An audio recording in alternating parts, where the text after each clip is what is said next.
ಹಿಜಾಬ್ ನಿಷೇಧ ಆದೇಶ ವಾಪಸ್ ಬಗ್ಗೆ ಸಿಎಂ ಹೇಳಿಕೆ ವಿಚಾರ ಕುರಿತು ಸಚಿವ ಸಂತೋಷ್ ಲಾಡ್ ಪ್ರತಿಕ್ರಿಯಿಸಿದ್ದಾರೆ. ಧಾರವಾಡದಲ್ಲಿ ಸುದ್ದಿಗಾರರೊಂದಿಗೆ ಮಾತನಾಡಿದ ಅವರು, ಇದು ದಂಗಲ್ ಹೇಗೆ ಆಗುತ್ತದೆ? ಸಿಎಂ ಹೇಳಿದ್ದು ಕಾನೂನಾತ್ಮಕವಾಗಿ ಇದೆ. ಅದನ್ನು ದಂಗಲ್ ಎಂಬ ಪದ ಬಳಸಿ ಯಾಕೆ ಹೇಳ್ತೀರಾ? ಧರ್ಮ ದಂಗಲ್ ಎಂದರೆ ಏನು? ಅದರಲ್ಲಿ ಧರ್ಮ ದಂಗಲ್ ಏನಾಗಿದೆ ಹೇಳಿ? ಮಾಧ್ಯಮಗಳು ಧರ್ಮ ದಂಗಲ್ ಪದ ಬಳಸುತ್ತಿದ್ದೀರಿ. ಇದು ಎಷ್ಟು ಸರಿ ಎಂದು ಗರಂ ಆದರು. ಸಿಎಂ ಹೇಳಿದ್ರು ಕಾನೂನಾತ್ಮಕವಾಗಿದೆ, ತಪ್ಪೇನಿದೆ ಅದರಲ್ಲಿ ಹೇಳಿರೋದು. ದಂಗಲ್ ಏನು? ಹಿಜಾಬ್ ದಂಗಲ್ ಅಂದ್ರೆ ಏನು? ಅಲ್ಲ, ಈ ಪದ ಯಾಕೆ ಕೇಳ್ತೀರಿ ನೀವು? ಅಲ್ಲ, ಒಂದು ರಿಕ್ವೆಸ್ಟ್ ಮಾಡ್ಕೊಳ್ಳಿ, ಹಿಜಾಬ್ ದಂಗಲ್ ಅಂದ್ರೆ ಏನು?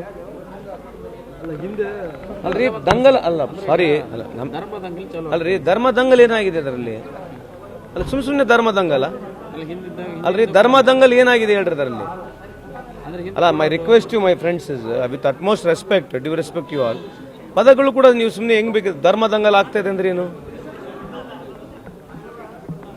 ಅಲ್ಲ, ಕಾನ್ಸ್ಟಿಟ್ಯೂಷನ್ ಅಲ್ಲ ರೀ, ಸಿಎಂ ಅವ್ರು ಹೇಳಿರ್ತಕ್ಕಂಥದ್ದು ಕಾನ್ಸ್ಟಿಟ್ಯೂಷನ್ ಇದೆ ಇಲ್ಲೋ?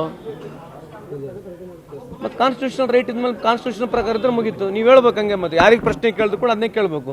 ಇದು ಬಿಜೆಪಿ ಅವ್ರು ಮಿಸ್ಯೂಸ್ ಮಾಡಕ್ಕೆ ಹೋಗ್ತಾರೆ. ನೀವು ಹೇಳ್ರಿ, ಕಾನ್ಸ್ಟಿಟ್ಯೂಷನ್ ಪ್ರಾವಿಷನ್ ಇದೆ ಕೇಳ್ರಿ. ಕಾನೂನಾತ್ಮಕವಾಗಿ ಸಂವಿಧಾನಾತ್ಮಕವಾಗಿ ಅವಕಾಶ ಇದೆ ಇಲ್ಲೋ? ಮಾನ್ಯ ಮುಖ್ಯಮಂತ್ರಿ ಏನು ತಪ್ಪೇನು ಮಾಡಿದಾರೆ ಅದರಲ್ಲಿ? ಅಲ್ರಿ, ವಿರೋಧ ಮಾಡ್ಲಿಕ್ಕೆ ಅದು ಅವ್ರಿಗೆ ಬಿಟ್ಟಿರ್ತಕ್ಕಂಥ, ಬಟ್ ಸಿಎಂ ಮಾಡಿರ್ತಕ್ಕಂಥದ್ದು. ನಾನೊಬ್ಬ ಹಿಂದೂ ಅಲ್ವಾ? ನಾನೇನು ವಿರೋಧ ಮಾಡ್ತಾ ಇಲ್ಲಲ್ಲ? ನೀವು ಹಿಂದೂ ಅಲ್ವಾ? ನೀವು ವಿರೋಧ ಮಾಡ್ತಿದ್ದೀರಾ? What is your opinion on this? ಅಲ್ಲ, ನನ್ನ ಒಪಿನಿಯನ್ ಆಯ್ತು ರೀ. ಅಲ್ಲ, I have also got right to ask about your opinion also, right? ಅಲ್ರಿ, ಒಂದ್ ನಿಮಿಷ ರೀ. ಅಲ್ಲ, ಒಂದ್ ನಿಮಿಷ ಪ್ಲೀಸ್. ವಿರೋಧ ಪಕ್ಷದವರು ವಿರೋಧ ಮಾಡ್ಲಿಕ್ಕೆ ಅಧಿಕಾರ ಇದೆ, ಅವ್ರಿಗೆ ಬಿಟ್ಟಿರ್ತಕ್ಕಂಥದ್ದು. But everybody in this country have got rules and regulations. Constitution ಇದೆ ಇಲ್ಲೋ? ಅದ್ರ ಪ್ರಕಾರ ಮಾಡಿದಾರೆ ಮಾನ್ಯ ಮುಖ್ಯಮಂತ್ರಿ ಅವರು. ಅದು ನೀವ್ ಹೇಳ್ತಾರ, ನಿಮ್ ದೃಷ್ಟಿಕೋನ ಅದ ರೀತಿ ಇದೆ. ಅಲ್ಲ, ವಿರೋಧ ಪಕ್ಷದ ದೃಷ್ಟಿಕೋನ ಇರೋದಲ್ಲ.